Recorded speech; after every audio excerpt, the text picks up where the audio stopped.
আসসালামু আলাইকুম ভিউয়ার্স, আপনারা সবাই কেমন আছেন? আজকে আমরা প্রশ্ন সমাধান দেখব। এটা হলো যে আইন, বিচার ও সংসদ বিষয়ক মন্ত্রণালয়, যেটা গত সপ্তাহে পরীক্ষা হয়েছে। গত 3-4-5 দিন আগে পরীক্ষাটা হয়েছে। তো অফিস সহায়ক পদে যে প্রশ্নটা আসছিল, তো সেই প্রশ্নটা সমাধান দেখব আমরা। আপনারা অনেকেই প্রশ্ন সমাধানের জন্য আমাকে কমেন্ট করেছিলেন। আমাদের প্রিভিয়াস প্রশ্ন সমাধানের যে আমরা গতকালকে আমরা যে প্রশ্ন সমাধানটা দিয়েছিলাম আপনাদেরকে, আপনারা যদি এই ধরনের প্রশ্ন সমাধান, পরীক্ষার সার্কুলার এবং পরীক্ষার জন্য প্রিপারেশন, কি কি সাজেশন আপনার দরকার, এই রিলেটেড যদি আপনি কোনো ইনফরমেশন পেতে চান, তাহলে আপনি আমাদের চ্যানেলটা সাবস্ক্রাইব করে রাখতে পারেন। আমরা এই ধরনের ইনফরমেশনগুলো নিয়ে আসলে আমরা আমাদের এই চ্যানেল কাজ করে। তো চলুন আমরা আজকের প্রশ্নটা সমাধানটা দেখি, যেটা আপনাদের অনেকের রিকোয়ারমেন্ট ছিল। এখানে বলা হয়েছে কি, বানান শুদ্ধ করার জন্য, শুদ্ধ করে লেখার জন্য বলা হয়েছে, জাতীয় কবি কাজী নজরুল ইসলামের আনন্দময়ী আগমনে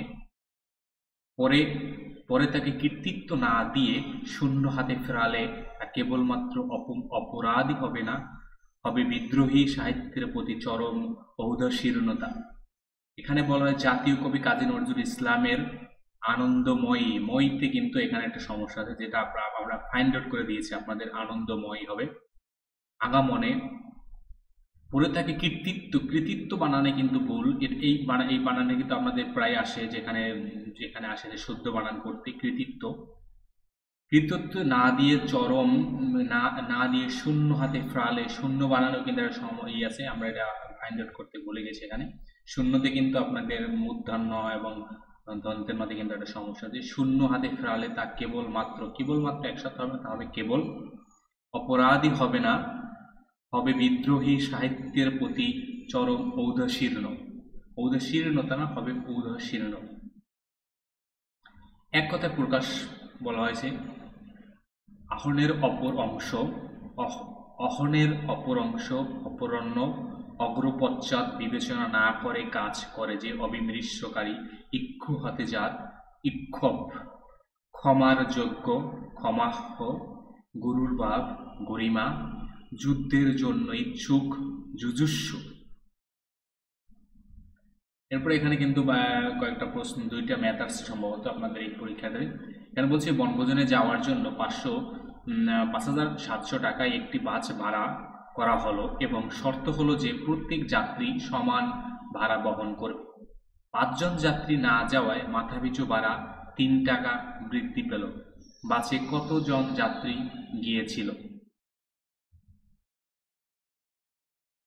এখানে কিন্তু আমরা ধরেছি, আমরা জানি না কিন্তু কতজন যাত্রী বাসে গিয়েছিল, তাই আমরা এটা এক্স একটা ধরে নিয়েছি। এবং আমরা ধরে নিয়েছি যে যদি আমরা টোটাল থেকে আমাদের 5,750 জন থেকে 5,750 x - 5 মানে টোটাল থেকে 5 জন যাত্রী যায় নাই, এখান থেকে মাইনাস করছি 5,700/x = 3 হলো যে 3 টাকা করে বৃদ্ধি করা হয়েছে। আমরা সরাসরি একেবারে ডিরেক্ট করে দিয়েছি।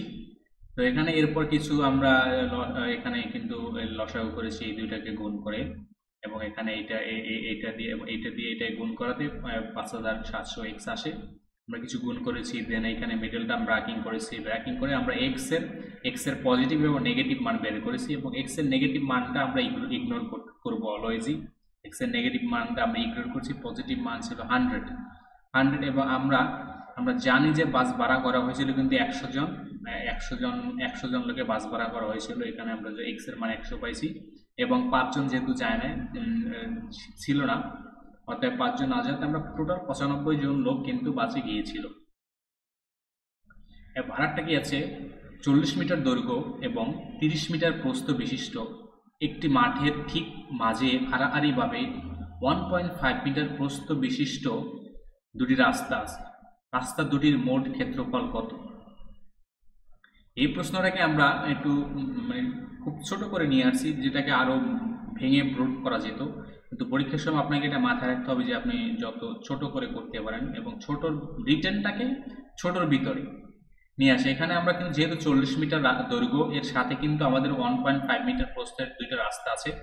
তো 1.5 মিটার আমার রাস্তাটাকে আমি দৈর্ঘ্যের সাথে গুণ করে দিয়েছি, গুণ করে আমি 60 বর্গমিটার পেয়েছি, এবং প্রস্থের সাথে 1.5 মিটার গুণ করে কিন্তু আমি 45 বর্গমিটার পেয়েছি।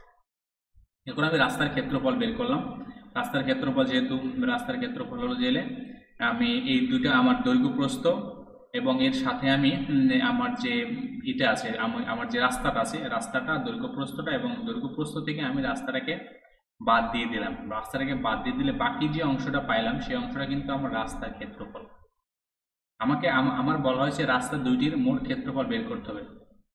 আমার টোটাল ক্ষেত্রফল হলো যে এলে উইথ রাস্তা ক্ষেত্রফল, টোটাল ক্ষেত্রফল হলো যে এলে এইটা। এখান থেকে আমি রাস্তাটা এখান থেকে আমি বাদ দিয়ে দিলাম কি আমার যে আড়াআড়ি ভাবে যে রাস্তার যে ক্ষেত্রফলটা আছে, এই মাঝখানে যে আড়াআড়ি ভাবে যে প্রশস্ত দুটি রাস্তা আছে এদের অংশটা বাদ দিলেই আমি কিন্তু রাস্তার ক্ষেত্রফলটা পেয়ে গেলাম। তো আমাকে বলা হয়েছে যে রাস্তা দুইটির মোট ক্ষেত্রফল কিন্তু 102.75 বর্গমিটার। এরপর আরেকটা বীজগণিত আছে এখানে বলা হয়েছে x মাইনাস √5x + 1 = 0। এটাকে এই ম্যাথটা কিন্তু প্রায় আপনাদের আসতে দেখা যায়, অতএব আপনারা এই ম্যাথটা খাতায় করে নিতে পারেন, যেটা আপনার জন্য পরবর্তীতে সুবিধা হবে।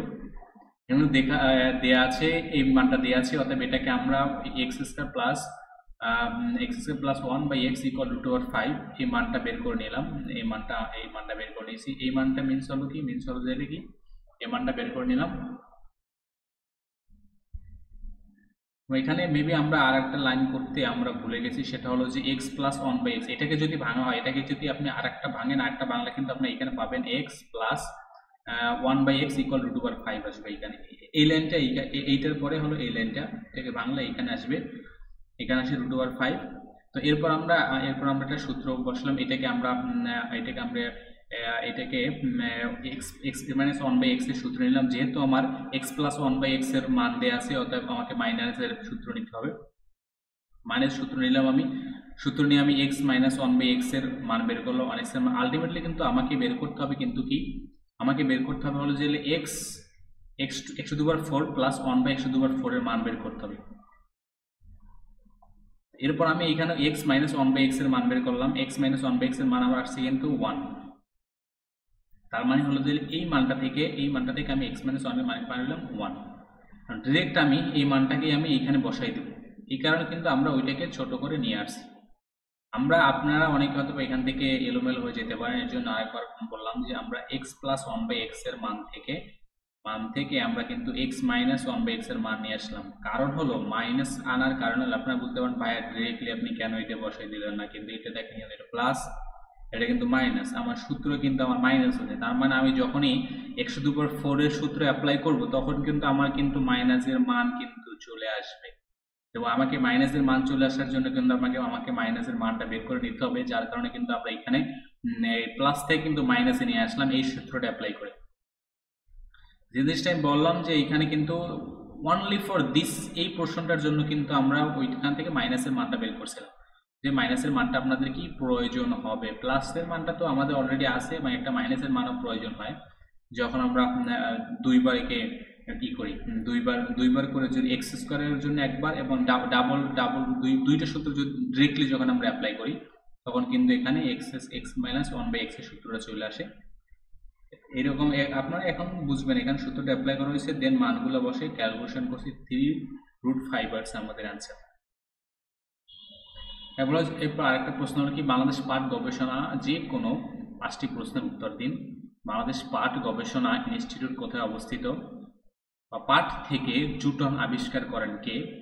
পাট গবেষণা ইনস্টিটিউট হলো মানিক মিয়া অ্যাভিনিউ, ঢাকায় অবস্থিত, এবং জুটন আবিষ্কার করেন ডক্টর মোহাম্মদ সিদ্দিকুল্লাহ। বাংলাদেশের বৃহত্তম হাওর কোনটি? বাংলাদেশের বৃহত্তম হাওর হলো হাকালুকি হাওর। এটি কোন বিভাগে অবস্থিত? এটি সিলেট বিভাগে অবস্থিত। মহান মুক্তিযুদ্ধকালে বাংলাদেশকে কয়টি সেক্টরে ভাগ করা হয়েছিল? নৌ কমান্ডারগণ কত নং সেক্টরভুক্ত ছিলেন? মহান মুক্তিযুদ্ধকালে বাংলাদেশকে 11টি সেক্টরে বিভক্ত করা হয়েছিল। নৌ কমান্ডারগণ 10 নম্বর সেক্টরভুক্ত ছিলেন। লাইন অফ কন্ট্রোল কোন দুইটি দেশের সীমারেখা? ভারত ও পাকিস্তান।